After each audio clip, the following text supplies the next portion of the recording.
second audience question, and the first candidate to speak to it will be candidate Atkinson. She went first. How do you define diversity, and under your leadership, what will we see from you as you deal with a city that is 49% Latino Hispanic, 7% Asian, and 7% Black or African American?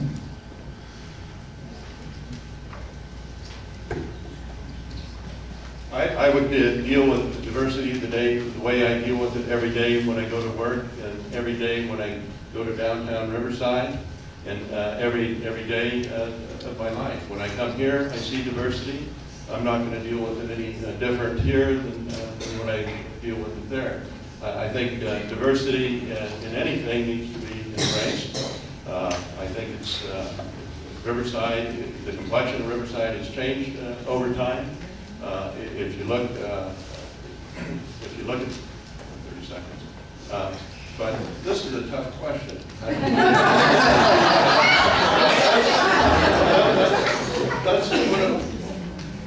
Because when I go around the city, I don't judge people by the color of their skin, but I do embrace the different cultures that we have here in the city.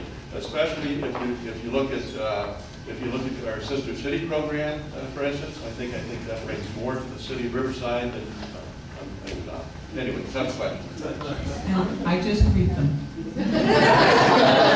Candidate Bailey. I have one of the most diverse classrooms in Poly High School, with the Hospitality Academy that I work with. A group of at-risk kids that we are plugging into businesses in the city towards them getting jobs. So they do internships and community service. I would handle diversity and the cultural question like I do in the classroom, and trying to connect with people and give them every opportunity to achieve their potential. When I was in the Army, I did the same thing. So I've worked in institutions that are highly diverse and highly different from each other. The Multicultural Council would continue if I was mayor, as well as the Youth Council, because they are the future of our city. And I think if they continue to relate to each other and look for ways to connect, the rest of the city can follow our youth. Candidate Benavides. Repeat the question one more time, please.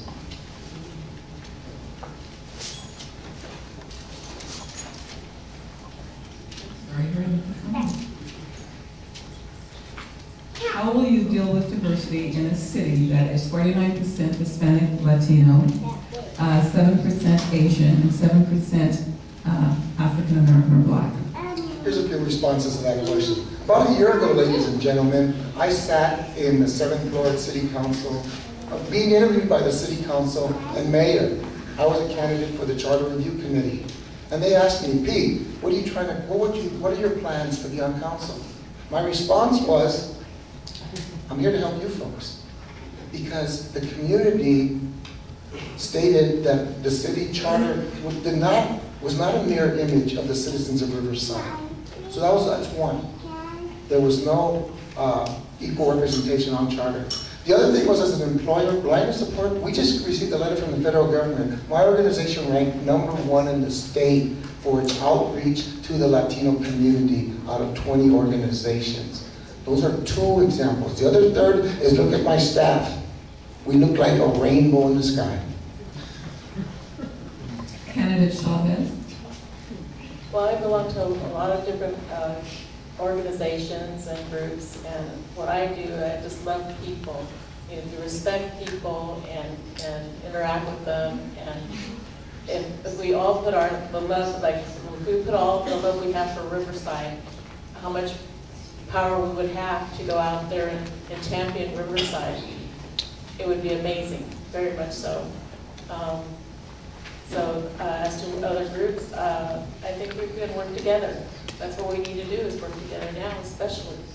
So if we can't do that, we're not going to go forward with our future. We're not going to deal with our problems right now either. Thank you. Candidate Gardner.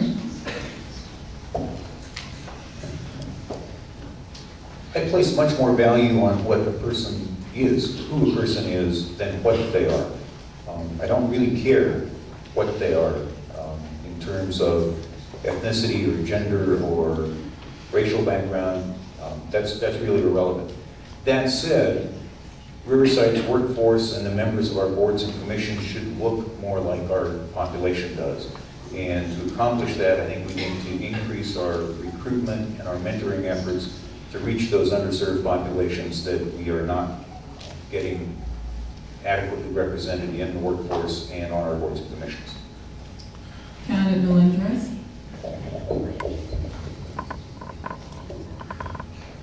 Thank you. Culture is a wonderful thing to learn from. When you see an individual's culture and their background and their experiences, there's a tremendous amount of richness that they bring with them. And that is, for me, something that I learn from every day. Individuals that are from different cultures bring a different lifestyle that enrich our community. We see it in our restaurants, we see it in our streets. But most importantly, as a mayor, you understand where the individuals are coming from. And it's an opportunity to empower a community and embrace them into our city, and have them be an active participant of who we are as Riversiders. Culture is in a very sense, is very rich, and as you work together, it is amazing the amount of ideas and what you can get accomplished in terms of jobs, in terms of economic development, in terms of trade, in terms of a variety of other things that can be very beneficial to our city. Candidate Petrosello. I'm going to stand because this is my question. This is my question.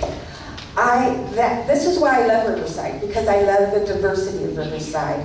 I'm a teacher of at-risk youth, a very diverse classroom. In fact, I'm the minority. And so I interact with a very diverse community every single day. And this really is what Riverside is about. It's time we start recognizing it.